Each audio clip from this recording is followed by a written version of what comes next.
were using, found out that the little wire clips are missing off of it. That's why it was just leaned up against the side in there. So I'll have to get some wire and what have you. Don't throw these away. There's always an application where these can be used. It's just a simple matter of putting a piece of wire in there and wiring this into the cage. But anyway, uh-oh, that's a lot bigger one. I didn't realize that.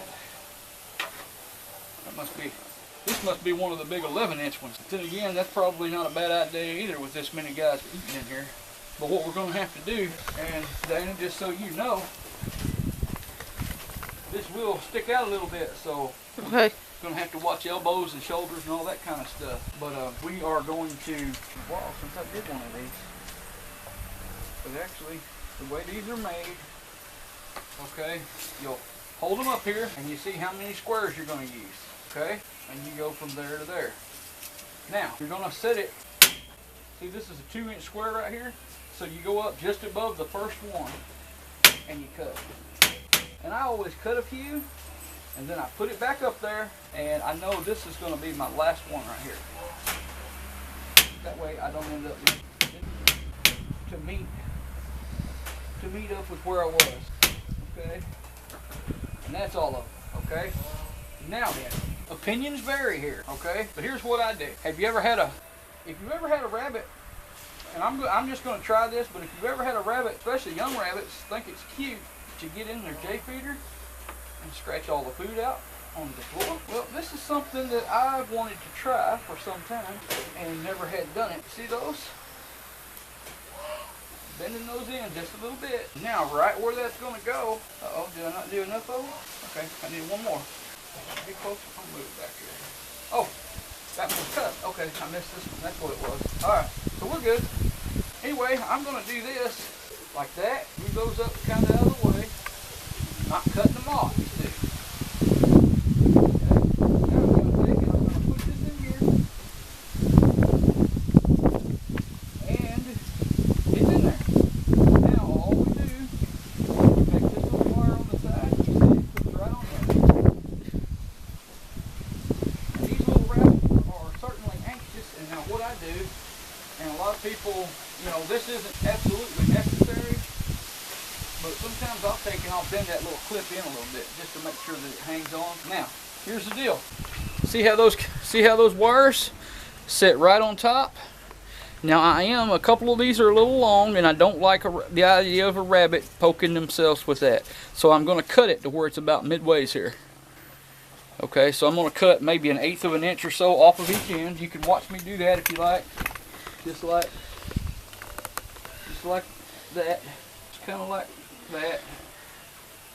Oh my goodness. Anyway, just taking, yeah, that'll work. I'll do it like that at an angle. Now this may not work as well once I've got a doe in here, because her nose is going to be a lot bigger. Okay, now guess what we get to do now? Because these little rascals have been acting like that they would love to have something to eat. Since I ain't going to be able to put that water system on here, bring in 2 swimming pools over here. But anyway, if you know, were paying attention in the earlier part of the video, before these guys were moved, you'll see that they've got a lot of extra space. They can move around a lot more. Let me show you something though. Something that'll help make your feed costs, that'll stretch your feed costs. See that? That's alfalfa hay. You do that, right? Now watch this.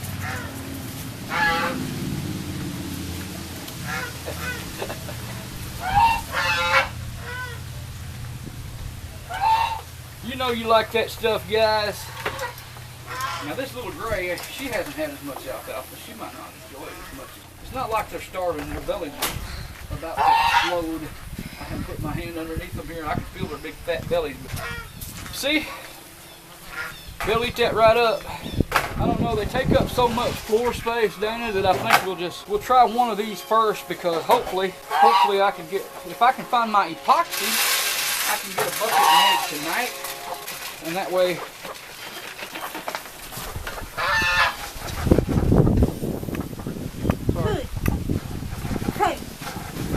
anyway, that's what the screen in the bottom's for, right? Now, if it's necessary, or if you think it's necessary, you can bend some of those sideways and open that up a little bit. You You know, give them a little more nose room. You know, something like that. Take a couple and kind of bend them. Every other one. And now I'm just experimenting here, folks. I've not done this before. I don't know how well this is going to work. But if any of you are interested, hey, keep asking me, sending me emails and what have you, asking me, say, hey, how did that experiment with the J feeders on the grow outs work?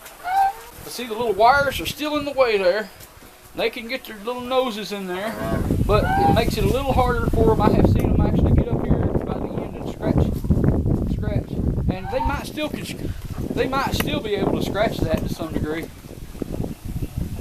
but hopefully that will slow them down.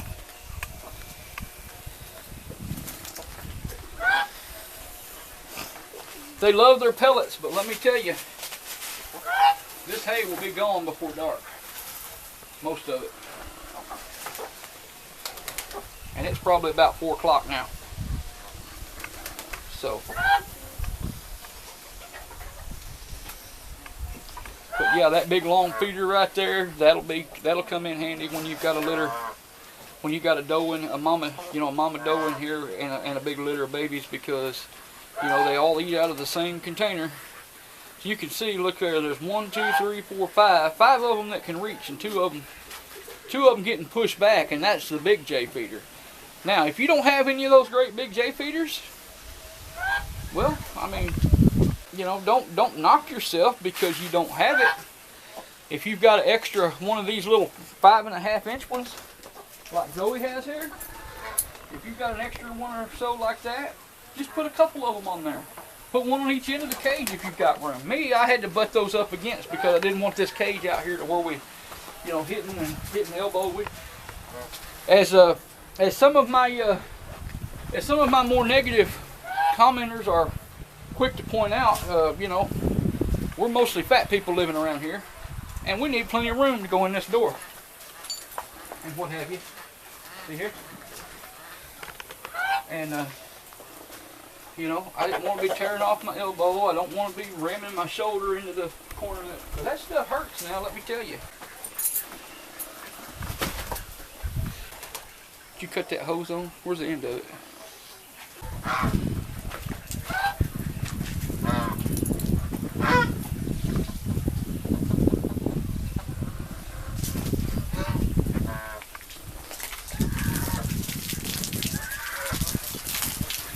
Okay, here we come. While I'm at it, I guess I'll fill up everybody. This way. If you have to use the pots and pans, if you have to use pots and pans for feeders and waterers, folks, these rabbits don't care as long as they get a cold drink. You know? That's got a bone on the side of it. You think that rabbit cares? That rabbit's going to say, I'm not going to drink out of that because that's for dogs. That ain't for me. I guarantee you, if they're thirsty, they'll come over here and get all they want. Now I'm going to scoot this back a little bit and try to level it up there, son, because this is a new floor and that cage is kind of not really flat because when I roll it off the roll, it's hard to get it perfectly flat. It'll get a little bit better though over time as the rabbits jump up and down on it and what have you. You'll see that floor, even with the small bunnies. This is the 16 gauge stuff, and but you know, I like to use 14 gauge on the floors just like I do on the walls, but I can't buy it locally, and shipping's too high to have it shipped. So I'll just use this and replace it more often if need be, but not very often. That out there in the building, them cages, these older cages, they're only about 3 years old. And about the only time you see any rust on them is in the bottom right in that corner where they all go to, you know, a rabbit has its favorite corner that it likes to go to pee. And usually that corner the pee will eat the coating off of the galvanized wire, and then it'll start to rust right there. But the rest of it will be clean and shiny. You can't really tell it over there because the lighting's so horrible. But I have in mind to put 2 or 3 more of them lights in there to kind of put a little more light on the subject over there.